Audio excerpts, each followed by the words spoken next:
সুপ্রিয় শিক্ষার্থীবৃন্দ, অনলাইন শ্রেণী কার্যক্রমে সবাইকে স্বাগত। সবাই ঘরেই আছো, সুস্থই আছো এবং নিরাপদেই আছো। সেই বিষয়টা হচ্ছে পরিণতি সুশাসন দ্বিতীয় পত্রের চতুর্থ অধ্যায়, বাংলাদেশ সংবিধান সম্পর্কিত যে অধ্যায়টি, সেই অধ্যায়টি নিয়ে মূলত আজকে যে ক্লাস, সেই ক্লাসে চলে যাচ্ছি। আজকের ক্লাসের থেকে মূলত তোমরা যে বিষয়টি তোমরা জানতে পারবে সেটা হচ্ছে সংবিধান কি, সংবিধানের সংজ্ঞায়ন করতে পারবে, অর্থাৎ সংবিধান কি তা বলতে পারবে। তারপর হচ্ছে সংবিধানের প্রকারভেদ কি, সংবিধানের প্রকারভেদ সম্পর্কে বলতে পারবে। তারপর বাংলাদেশ সংবিধান প্রণয়নের যে গুরুত্বপূর্ণ ঐতিহাসিক প্রেক্ষাপট ছিল এবং গুরুত্বপূর্ণ তারিখ সমূহ, সেগুলো সম্পর্কে তোমরা ধারণা লাভ করতে পারবে। তারপর বাংলাদেশ সংবিধানের যে মূল বৈশিষ্ট্যগুলো রয়েছে সেগুলো ব্যাখ্যা করতে পারবে এবং সর্বশেষ বাংলাদেশ সংবিধানের একটি সংবিধান সম্পর্কে একটি বিশ্লেষণধর্মী ধারণা পেয়ে যাবে। আশা করি তোমরা পুরো ভিডিওটি দেখবে। এ পর্যায়ে আমি আজকে যে মূল আলোচনা, সেই আলোচনায় ফিরে যাচ্ছি। তো প্রথমেই আসি যে আমরা আসলে সংবিধান কি, সংবিধান বলতে কি বুঝি সেই সম্পর্কিত আলোচনা। মানব সমাজের কল্যাণ সাধনের উদ্দেশ্যে রাষ্ট্রের সৃষ্টি। এই উদ্দেশ্য সফল করতে হলে রাষ্ট্রকে কতগুলো নিয়ম এবং বিধিবিধানের উপর ভিত্তি করে পরিচালিত হতে হয়। তো সেক্ষেত্রে রাষ্ট্র পরিচালনার ওই সকল লিখিত ও অলিখিত বিধিবিধান বা নিয়ম নীতিকে মূলত আমরা সংবিধান হিসেবে আখ্যায়িত করি। সংবিধান একটি রাষ্ট্রের সর্বোচ্চ আইন এবং দর্পণ স্বরূপ, অর্থাৎ সংবিধানের উপর ভিত্তি করে একটি রাষ্ট্রকে চেনা যায় সেটি কি গণতান্ত্রিক একটি রাষ্ট্র নাকি অগণতান্ত্রিক রাষ্ট্র। তো আমরা এবং সংবিধান কোনো কোনো রাষ্ট্রের লিখিত হতে পারে, আবার কোনো কোনো রাষ্ট্রের অলিখিত হতে পারে। আবার কোনো রাষ্ট্রের সংবিধান দেখা যায় যে পরিবর্তন খুবই সহজসাধ্য বিষয়, আবার কোনো রাষ্ট্রের সংবিধান আবার পরিবর্তন দুঃসাধ্যের বিষয়। তো সেক্ষেত্রে বাংলাদেশ সংবিধানও একটি লিখিত সংবিধান এবং দুষ্পরিবর্তনের সঙ্গে আমরা সংবিধানের যে ব্যুৎপত্তিগত অর্থ বা সংজ্ঞা সেইটি আমরা দেখে নিচ্ছি। পাশাপাশি আমাদের যে রাষ্ট্রতাত্ত্বিকদের যে মতামত সেটাও আমরা আলোচনা করে নিব। তো প্রথমেই আসি যে আমরা সংবিধানের যে ব্যুৎপত্তিগত অর্থ। সংবিধানের ইংরেজি প্রতিশব্দ কনস্টিটিউশন। কনস্টিটিউশন শব্দটি ল্যাটিন শব্দ কনস্টিটিউয়ার থেকে এসেছে, যার অর্থ প্রতিষ্ঠা করা। সুতরাং ব্যুৎপত্তিগত অর্থে রাষ্ট্রীয় কর্তৃত্বের আদেশ প্রতিষ্ঠাকে সংবিধান বলে। ব্যাপক অর্থে সংবিধান বলতে কোনো দেশের শাসন ব্যবস্থা নিয়ন্ত্রণ করার লিখিত এবং অলিখিত সকল প্রকার নিয়মকানুনকেই বোঝায়। এই পর্যায়ে আমরা বিখ্যাত দার্শনিকদের মতামত তুলে ধরছি। প্রথমে আসি যে আমাদের এরিস্টটল, অর্থাৎ রাষ্ট্রবিজ্ঞানী এরিস্টটল কি বলেছেন সংবিধান সম্পর্কে, সেই বিষয়টি আমরা তুলে ধরছি। এরিস্টটলের মতে a constitution is the way of life that state has chosen for itself. সংবিধান হচ্ছে রাষ্ট্রের জীবন পদ্ধতি যা রাষ্ট্র নিজেই বেছে নিয়েছে, যার বাংলা অর্থ। এরপর যে আমরা দেখি যে এসি ফাইনালের মতে রাষ্ট্রের মৌলিক প্রতিষ্ঠান সমূহে পারস্পরিক সম্পর্কই হলো সংবিধান। সবচেয়ে একটি উল্লেখযোগ্য সংজ্ঞা দিয়েছেন রাষ্ট্রবিজ্ঞানী লর্ড ব্রাইস। লর্ড ব্রাইসের মতে সংবিধান হলো এমন কতগুলো আইন বা প্রথার সমষ্টি যার মাধ্যমে রাষ্ট্রীয় জীবন পরিচালিত হয়। সুতরাং আমরা সার্বিকভাবে এখন যদি রাষ্ট্রতাত্ত্বিকদের মতামত এবং যে ব্যুৎপত্তিগত অর্থ সার্বিকভাবে যদি সংবিধানকে সংজ্ঞায়ন করতে যাই, তাহলে সংবিধান হচ্ছে যেসব নিয়ম কানুন বা বিধিবিধান দ্বারা সরকারের গঠন কাঠামো, সরকারের বিভিন্ন বিভাগের পারস্পরিক সম্পর্ক ও ক্ষমতা এবং জনগণের অধিকার ও কর্তব্য নির্ধারিত হয়, তাদের সমষ্টিকেই মূলত সংবিধান বলা হয়। সংবিধান প্রকারভেদ, সংবিধান অর্থাৎ কয় ধরনের সংবিধান হয়ে থাকে সেই বিষয়টি নিয়ে আলোচনা করছি। তো সংবিধানের যে প্রচলিত প্রকারভেদ সেটি হচ্ছে লিখন পদ্ধতি অনুসারে সংবিধান আসলে কত প্রকার। লিখন পদ্ধতি অনুসারে সংবিধান দুই প্রকার, লিখিত সংবিধান এবং অলিখিত সংবিধান। লিখিত সংবিধান বলতে আমরা যে বিষয়টিকে বুঝি সেটি হচ্ছে কোনো সংবিধান লিখিত আকারে থাকবে, সেটি সুস্পষ্ট সুনির্দিষ্ট, অর্থাৎ বই পুস্তক আকারে পাওয়া যাবে। যেমন আমাদের বাংলাদেশ সংবিধান একটি লিখিত সংবিধান, মার্কিন যুক্তরাষ্ট্রের সংবিধান একটি লিখিত সংবিধান, ভারতের সংবিধান একটি লিখিত সংবিধান। যেমন বাংলাদেশ সংবিধানের যে বিষয়টি সেটি আমার কাছে এখন তোমাদের কাছে পুস্তক আকারে আমি দেখাচ্ছি। সেটি হচ্ছে বাংলাদেশ সংবিধানের একটি বই, যেখানে ইংরেজি এবং বাংলা ভার্সনেই আমাদের দেয়া আছে এই সংবিধানটি। আমার হাতে যে সংবিধানটি রয়েছে, অর্থাৎ বাংলাদেশ সংবিধানের পাঠ আসলে ইংলিশ এবং বাংলায় দেওয়া আছে। তো এটি মূলত 82 পৃষ্ঠের একটি সংবিধান। তাহলে এইটা হচ্ছে লিখিত সংবিধানের উদাহরণ। তারপর আসি যে আমাদের অলিখিত সংবিধান। অলিখিত সংবিধান হচ্ছে যে সংবিধানটি মূলত কোনো লিখিত পুস্তক আকারে পাওয়া যায় না। সেই সংবিধানটি মূলত বিভিন্ন বিবর্তনের ফল হিসেবে গড়ে ওঠে এবং ঐতিহাসিক দলিল, দস্তাবেজ, ঘটনা, বিপ্লব এগুলার ফলশ্রুতিতে একটি সংবিধান গড়ে ওঠে। তারপর হচ্ছে বিভিন্ন প্রথা, প্রচলিত যে নিয়ম কানুন এগুলোর উপর ভিত্তি করে সামাজিক প্রথা এবং রাষ্ট্রীয় যে প্রথা রয়েছে সেগুলোর উপর ভিত্তি করে ওই সংবিধান গঠিত হয়ে থাকে। সেটা হচ্ছে অলিখিত সংবিধান। আর অলিখিত সংবিধানের প্রকৃষ্ট উদাহরণ দিতে গেলে আমরা প্রথমেই যে দেশটির নাম চলে আসে সেটি হচ্ছে ব্রিটেন, অর্থাৎ যুক্তরাজ্যের নাম। যুক্তরাজ্যের পর তাছাড়া আরো অন্যান্য কিছু দেশেও রয়েছে অলিখিত সংবিধান, সেগুলো হচ্ছে সৌদি আরব, নিউজিল্যান্ড, এই সকল দেশেও অলিখিত সংবিধান রয়েছে। তাহলে এর পরবর্তী যে সংবিধানের প্রকারভেদ রয়েছে, বিখ্যাত রাষ্ট্রবিজ্ঞানী লর্ড ব্রাইসের মতে সংবিধানের যে সংশোধন পদ্ধতি রয়েছে, সংশোধন পদ্ধতি অনুসারে লর্ড ব্রাইস সংবিধানকে দুই ভাগে ভাগ করেছেন। প্রথমত হচ্ছে সুপরিবর্তনীয় সংবিধান, দ্বিতীয়ত হচ্ছে দুষ্পরিবর্তনীয় সংবিধান। সুপরিবর্তনীয় সংবিধানটি হচ্ছে যে সংবিধান আসলে সংবিধান প্রণয়ন অর্থাৎ সংবিধান সংশোধনের ক্ষেত্রে সহজেই সংশোধন করা যায়, অর্থাৎ সংশোধন পদ্ধতিটি সহজ প্রকৃতির হয়ে থাকে। তাহলে সেই অর্থাৎ সংবিধানকে আমরা সুপরিবর্তনীয় সংবিধান বলতে পারি। যেমন যত সকল অলিখিত সংবিধান রয়েছে সেই সংবিধানগুলোকে আমরা বলতে পারি যে সুপরিবর্তনীয় সংবিধান।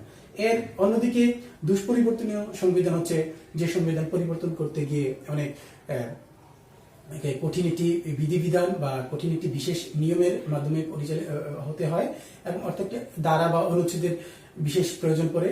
যেমন বাংলাদেশ সংবিধানের অর্থাৎ সংশোধন বা আইন পাশ করতে হলে সংসদ সদস্যদের 2/3 ভোটের প্রয়োজন পড়ে। এটি একটি জটিল প্রকৃতির বা জটিল নিয়ম বা একটি বিশেষ বিধানের আলোকেই সংবিধানের সংশোধন বা সংবিধানের যে কোনো আইন পাশ করতে হয়। তো সেটিকে আমরা দুষ্পরিবর্তনীয় সংবিধান বলতে পারি। তো বাংলাদেশ সংবিধান একটি দুষ্পরিবর্তনীয় সংবিধানের উদাহরণ, মার্কিন যুক্তরাষ্ট্রের সংবিধান একটি দুষ্পরিবর্তনীয় সংবিধান, ইভেন আমাদের পাশের দেশ ভারতের সংবিধানটিও একটি দুষ্পরিবর্তনীয় সংবিধান। বাংলাদেশ সংবিধানের যে প্রণয়নের যে গুরুত্বপূর্ণ পদক্ষেপ সমূহ, ঐতিহাসিক প্রেক্ষাপট, সেই প্রেক্ষাপট আমি তোমাদেরকে সংক্ষেপে তুলে ধরছি। প্রথমত আসি যে 1971 সালে মহান মুক্তিযুদ্ধের পর স্বাধীন ও সার্বভৌম রাষ্ট্র হিসেবে আমাদের যে বাংলাদেশ রাষ্ট্রটি প্রতিষ্ঠিত হয়। তো প্রতিষ্ঠিত হওয়ার পরপরই একটি নতুন স্বাধীন দেশের যে বিষয়টি অধিক গুরুত্বপূর্ণ সেটি হচ্ছে একটি পূর্ণাঙ্গ সংবিধান প্রণয়ন করা। তো বাংলাদেশেরও একটি সংবিধান প্রণয়ন করা জরুরি হয়ে পড়েছিল। 10 জানুয়ারি 1972 সালে বাংলাদেশের যে জাতির জনক বঙ্গবন্ধু শেখ মুজিবুর রহমান স্বদেশ প্রত্যাবর্তন করেন, অর্থাৎ পাকিস্তানের কারাগার থেকে মুক্ত হয়ে উনি দুটি দেশ ভ্রমণ করেছিলেন, ভারত এবং যুক্তরাজ্য। দুটি দেশ ভ্রমণের পরই 10 জানুয়ারি বাংলাদেশে প্রত্যাবর্তন করেন। আর পাকিস্তানের কারাগার থেকে উনি মূলত 8 জানুয়ারি মুক্তি লাভ করেন। এই দুটি তথ্য তোমরা মনে রাখবে। তারপর স্বাধীন সার্বভৌম বাংলাদেশে উনি প্রত্যাবর্তন করেই ওনার যে প্রথম কাজটি হাতে নেন সেটি হচ্ছে একটি সুন্দর সংবিধান প্রণয়ন করা। তো বঙ্গবন্ধু শেখ মুজিবুর রহমান স্বদেশ প্রত্যাবর্তন করার ঠিক পরের দিন 11 জানুয়ারি তিনি অস্থায়ী সংবিধান আদেশ জারি করেন এবং পরবর্তীতে উনি বিভিন্ন ঘটনা বা বিভিন্ন ধাপে বাংলাদেশের এই যে সংবিধানটি প্রণয়নের কাজে সংস্কৃতিমূলক পরীক্ষা রয়েছে। সেই পরীক্ষাগুলোতে মূলত এই বিষয়টি থেকে অনেক প্রশ্ন হয়ে থাকে। আমাদের সংবিধান প্রণয়নের যে ইতিহাসটি রয়েছে, ঐতিহাসিক যে সকল বিভিন্ন তারিখগুলো রয়েছে, ঘটনাগুলো রয়েছে, সেগুলো তোমরা তোমাদের পুস্তক থেকে এবং আমার যে আজকে যে আলোচনা, সেই আলোচনা থেকে আশা করি যে মনে রাখবে। তো প্রথমে 11 জানুয়ারি আমি বলেছি যে 1972 সালের 11 জানুয়ারি বঙ্গবন্ধু কর্তৃক অস্থায়ী সংবিধান আদেশ জারি করা হয়। তার পরের দিন, ঠিক পরের দিন 12 জানুয়ারি 1972 সালে বঙ্গবন্ধু রাষ্ট্রপতির পদ থেকে পদত্যাগ করেন, প্রধানমন্ত্রীর পদ গ্রহণ করেন এবং 23 সদস্যের একটি মন্ত্রিসভা গঠন করেন। আমরা জেনে রাখি যে আমাদের যে প্রথম সরকার, প্রবাসী সরকার বা মুজিবনগর সরকার, সেটি কিন্তু একটি রাষ্ট্রপতি শাসিত সরকার ব্যবস্থা ছিল। অর্থাৎ বাংলাদেশের প্রথম যে সরকার ব্যবস্থা ছিল সেটি ছিল রাষ্ট্রপতি শাসিত সরকার ব্যবস্থা। অর্থাৎ 26 মার্চ থেকে যে স্বাধীনতার ঘোষণাপত্র এবং 11 জানুয়ারি পর্যন্ত বাংলাদেশের যে সরকার ব্যবস্থা পরিচালিত হয়ে আসছিল সেটি ছিল রাষ্ট্রপতি শাসিত সরকার ব্যবস্থা। ঠিক 12ই জানুয়ারি 1972 থেকে আমাদের সরকার ব্যবস্থার পট পরিবর্তন ঘটে, অর্থাৎ নতুন একটি ধারায় আমরা পরিচালিত হতে থাকি। সেই সরকার ব্যবস্থাটির নাম হচ্ছে সংসদীয় পদ্ধতির সরকার ব্যবস্থা। তাহলে এটা মনে রাখবে যে আমাদের প্রথম সরকার ব্যবস্থা ছিল রাষ্ট্রপতি শাসিত সরকার ব্যবস্থা। 12ই জানুয়ারি 1972 সাল থেকে আমাদের দেশে সংসদীয় পদ্ধতির সরকার ব্যবস্থা কার্যকর হয়, যে আমাদের যে এখন বর্তমান যে আমরা সংসদীয় পদ্ধতির সরকার ব্যবস্থার মাধ্যমে সরকার বা রাষ্ট্র পরিচালিত হচ্ছে সেটি। মাঝে মাঝে বিভিন্ন আবার পরিবর্তন হয়ে থাকে, সামরিক সরকার এসেছিল, তারপর রাষ্ট্রপতি শাসিত সরকার পরিচালিত হয়েছিল, কিন্তু আমাদের যে সংবিধানের যে 12তম সংশোধনী, সেই 12তম সংশোধনীর মাধ্যমে আমরা বর্তমানের সংসদীয় পদ্ধতির সরকার ব্যবস্থা চর্চা করছি, সরকারি ব্যবস্থা পরিচালিত হয়ে আসছে। তো এরপরের যে ঘটনা সংবিধান প্রণয়নের ক্ষেত্রে 23 মার্চ 1972, এটি মূলত এই যে তারিখটি, এই তারিখটি থেকেই মূলত বাংলাদেশ সংবিধানের যে আনুষ্ঠানিক সংবিধান প্রণয়নের যে যাত্রা সেটি শুরু হয়। রাষ্ট্রপতি বিচারপতি আবু সাইদ চৌধুরী কর্তৃক গণপরিষদ আদেশ জারি করা হয় 23 মার্চ 1972 সালে। এটি মূলত বাংলাদেশ সংবিধান প্রণয়নের আনুষ্ঠানিক যাত্রা। তো এরপরের যে উল্লেখযোগ্য ঘটনা সেটি হচ্ছে 10 এপ্রিল 1972 সাল। এই 10 এপ্রিল 1972 সালে গণপরিষদের প্রথম অধিবেশন বসে। আচ্ছা, আমরা এই এক্ষেত্রে গণপরিষদ বিষয়টি কি, সেই বিষয়টি আমরা জেনে নিই। গণপরিষদ ছিল তৎকালীন সময়ে আইন পরিষদ, অর্থাৎ আইনসভার নাম। বর্তমানে আমাদের আইনসভার নাম হচ্ছে জাতীয় সংসদ, বাট যখন আমাদের সংবিধানটি প্রণয়ন করার যে সময়টি, সেই সময়ে মূলত তার নাম ছিল গণপরিষদ। গণপরিষদ যে সদস্য তারা মূলত 1970 সালের যে নির্বাচন হয়েছিল, জাতীয় পরিষদের নির্বাচন এবং প্রাদেশিক পরিষদের নির্বাচনে যারা নির্বাচিত প্রতিনিধি, তাদের মধ্য থেকে যারা যোগ্য তাদেরকে নিয়ে মূলত গণপরিষদ সংগঠিত হয়েছিল। অর্থাৎ মোট জাতীয় পরিষদের যে নির্বাচিত প্রতিনিধি ছিল 169 জন এবং প্রাদেশিক পরিষদে নির্বাচিত প্রতিনিধি ছিল 300 জন। 300 আর 169 মিলে 469 জন সদস্য হওয়ার কথা ছিল গণপরিষদের, কিন্তু গণপরিষদের সদস্য ছিল 403 জন।